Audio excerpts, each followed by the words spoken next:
নমস্কার, Olympic YouTube চ্যানেলে কৃষ্ণলীলার ধারাবাহিক পর্বে আপনাকে স্বাগত জানাই। আজকের পর্ব শ্রীকৃষ্ণ এবং বানাসুরের যুদ্ধ। চ্যানেলে যারা নতুন তাদের অনুরোধ জানাবো চ্যানেলটি সাবস্ক্রাইব করে কৃষ্ণলীলার ধারাবাহিক পর্বগুলো শ্রবণ করুন। আসুন আজকের পর্ব শুরু করি। দেবাদিদেব শিব বললেন, হে ভগবান, সকল বেদের উপাস্য তত্ত্ব হচ্ছেন আপনি। যারা জানে না, ব্রহ্মজ্যোতির অন্তরালে আপনার চিন্ময় নিত্য ধামে আপনি সর্বদাই অবস্থান করেন। আপনার স্বরূপে সম্বন্ধে সেই সব অজ্ঞ ব্যক্তিরাই আপনার অব্যক্ত এবং নির্বিশেষ ব্রহ্মজ্যোতিকে পরম ব্রহ্মরূপে বিবেচনা করে। আপনার পরিচয় প্রকাশের জন্য ভগবদ্গীতায় এই পরম ব্রহ্ম শব্দটি ব্যবহার করা হয়েছে। আপনি আকাশের মতো সর্বত্র ব্যাপ্ত, গুণাতীত হলেও শুদ্ধ চিত্ত সাধুরাই আপনার দিব্য রূপ উপলব্ধি করতে পারে।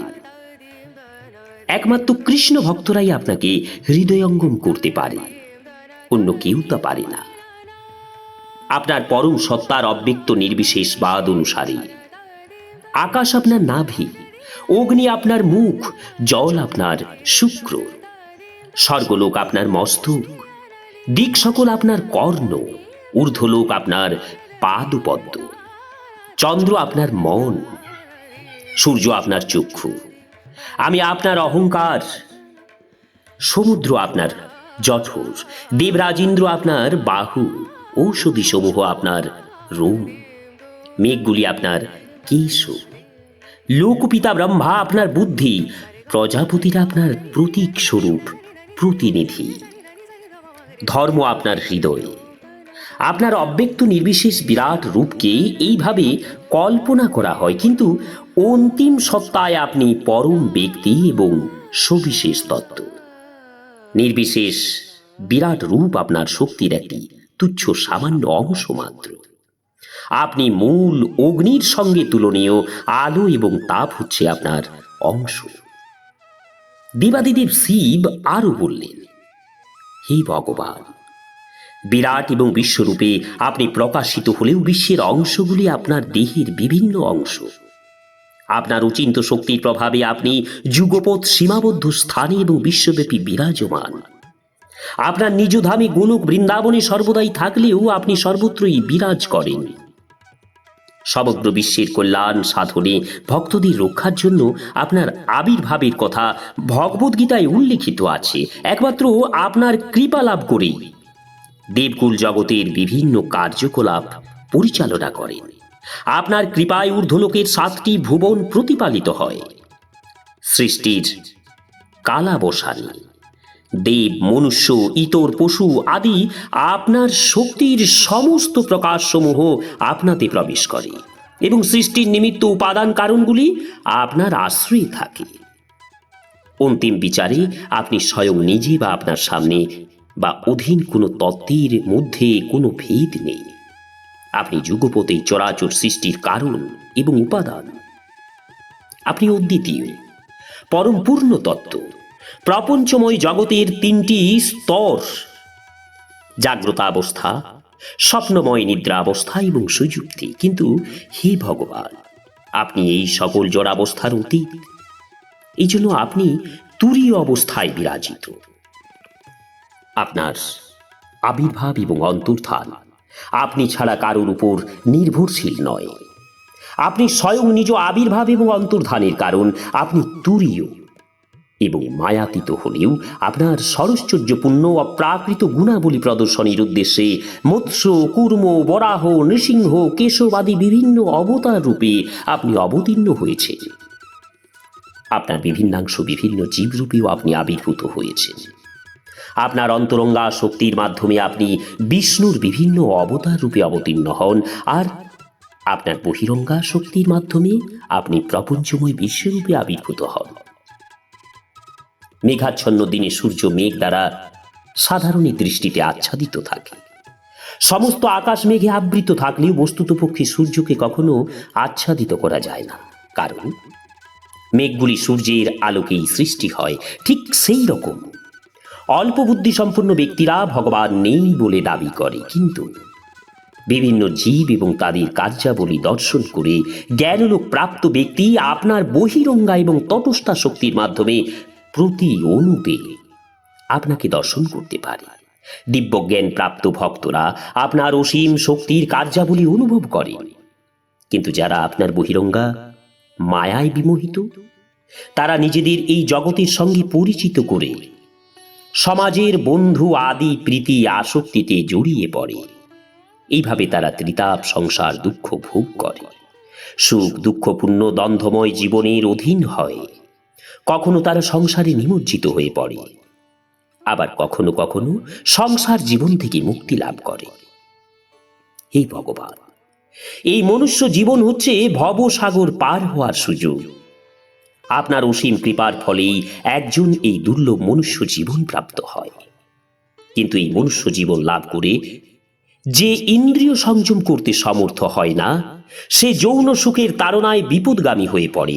তখন সে আপনার চরণ কমলে আশ্রয় লাভ করতে পারে না ও আপনার দিব্য সেবায় নিয়োজিত হতে পারে না। এই রকম ব্যক্তি নিঃসন্দেহে ভাগ্যহীন এবং তার অন্ধকার পূর্ণ জীবন আত্মবঞ্চনাকর এবং অন্যকে বঞ্চনায় নিযুক্ত। এই জন্য কৃষ্ণ অনুশীলনহীন মনুষ্য সমাজ বঞ্চক এবং বঞ্চিতের সমাজ।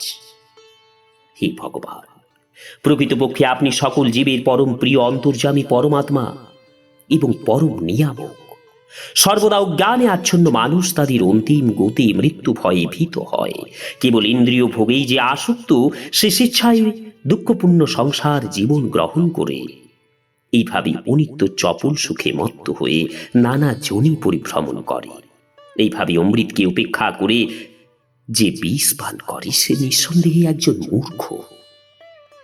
হে ভগবান, আমি লোকপতি ব্রহ্মা সহ বিষয়াসক্তি মুক্ত বিমল চিত্ত মহামুনি এবং দেবতারা আপনার কৃপায় সর্বান্তরকরণে আপনার পাদপদ্মে শরণাগত হয়েছি।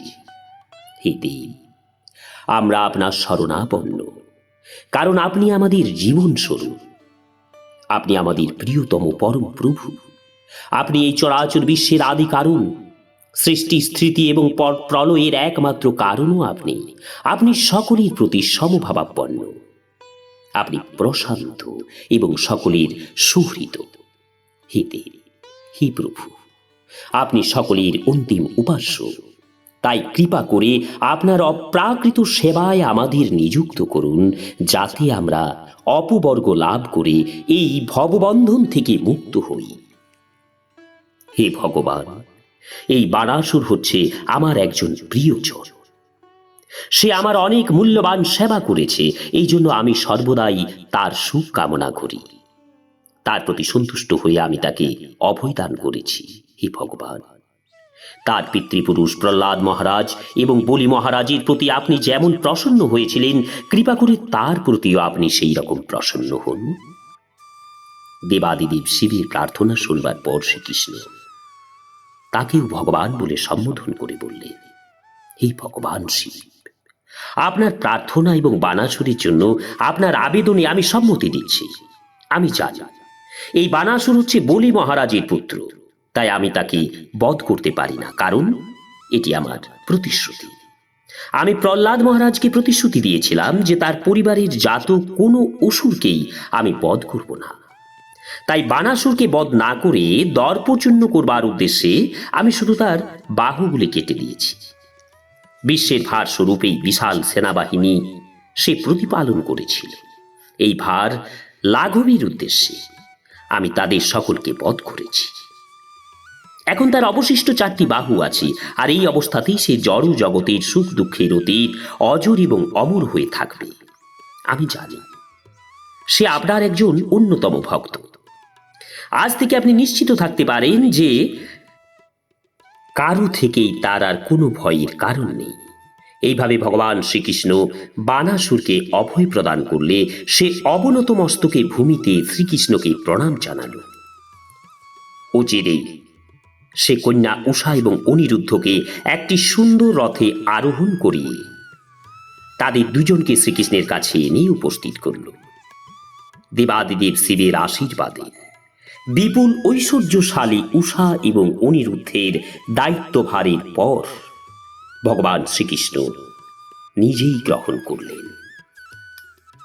তারপর এক অক্ষৌহিনী পরিমাণ সৈন্য দ্বারা পরিবৃত হয়ে শ্রীকৃষ্ণ দ্বারকা অভিমুখে যাত্রা করলেন। বিপুল ঐশ্বর্য সহ উষা এবং অনিরুদ্ধকে নিয়ে শ্রীকৃষ্ণের প্রত্যাবর্তনের সংবাদ পেয়ে ইতিমধ্যেই দ্বারকাবাসীরা মালা পতাকাদি দ্বারা নগরীর প্রতিটি প্রান্ত সুশোভিত করল। সকল রাজপথ এবং তাদের সংযোগস্থলগুলি চন্দন মিশ্রিত জলে যত্ন সহকারে ধৌত এবং অভিষিক্ত করা হল। সর্বত্রই চন্দনের সৌরভ বিরাজ করছিল। স্বজন এবং বন্ধুদের নিয়ে পুরবাসীরা সাড়ম্বরে বিজয় উল্লাসে ভগবান শ্রীকৃষ্ণকে সম্বর্ধনা জানাল। এই সময় শঙ্খ, সিঙ্গা, আনক, দুন্দুভীর উচ্চনাদে ভগবানকে স্বাগত জানানো হয়েছিল। এইভাবে লীলা পুরুষোত্তম ভগবান শ্রীকৃষ্ণ তার রাজধানী দ্বারকাপুরীতে প্রবেশ করলেন। সুখদেব গোস্বামী মহারাজ পরীক্ষিতকে আশ্বস্ত করে বললেন, দেবাদিদেব শিব এবং ভগবান শ্রীকৃষ্ণের এই সংগ্রাম সাধারণ যুদ্ধের মতো অকল্যাণকর নয়। পক্ষান্তর যে এই পবিত্র সংগ্রামের কাহিনী প্রাতকালে স্মরণ করে ভগবান শ্রীকৃষ্ণের বিজয়ে আনন্দ লাভ করবে, সে জীবনে কোথাও পরাজিত হবে না। পরমেশ্বর ভগবান শ্রীকৃষ্ণের অনুমোদন ছাড়া দেব উপাসকরা কোনো কৃপাই লাভ করতে পারে না। ভগবদ্গীতার এই বাণী বানাসুর এবং শ্রীকৃষ্ণের সংগ্রাম এবং পরে দেবাদিদেব শিবের কৃপায় বানাসুরের উদ্ধার উপাখ্যানেই তা প্রতিপন্ন করছে। এই কাহিনীতে দেবাদিদেব শিবের উপাসক বানাসুর শ্রীকৃষ্ণের সঙ্গে সংগ্রামে মৃত্যুর সম্মুখীন হলে দেবাদিদেব শিবও তাকে রক্ষা করতে সমর্থ হননি। দেবাদিদেব শিব তার উপাসকের জীবন রক্ষার জন্য শ্রীকৃষ্ণের কাছে আবেদন করেন এবং ভগবান শ্রীকৃষ্ণ তার প্রার্থনা মঞ্জুর করেন। এটি হচ্ছে ভগবান শ্রীকৃষ্ণের স্বরূপ।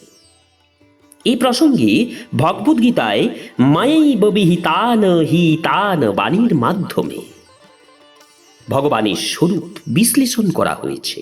অর্থাৎ ভগবান শ্রীকৃষ্ণের অনুমোদন ছাড়া কোনো দেবতাই তার উপাসককে কোনো বর প্রদান করতে পারেন না। নমস্কার, আজকের পর্ব এখানেই শেষ করছি। আসবো আগামী পর্ব নিয়ে। চ্যানেলে যারা নতুন তাদের অনুরোধ জানাবো চ্যানেলটি সাবস্ক্রাইব করে কৃষ্ণলীলার ধারাবাহিক পর্বগুলো শ্রবণ করুন। রাধে রাধে, হরে কৃষ্ণ।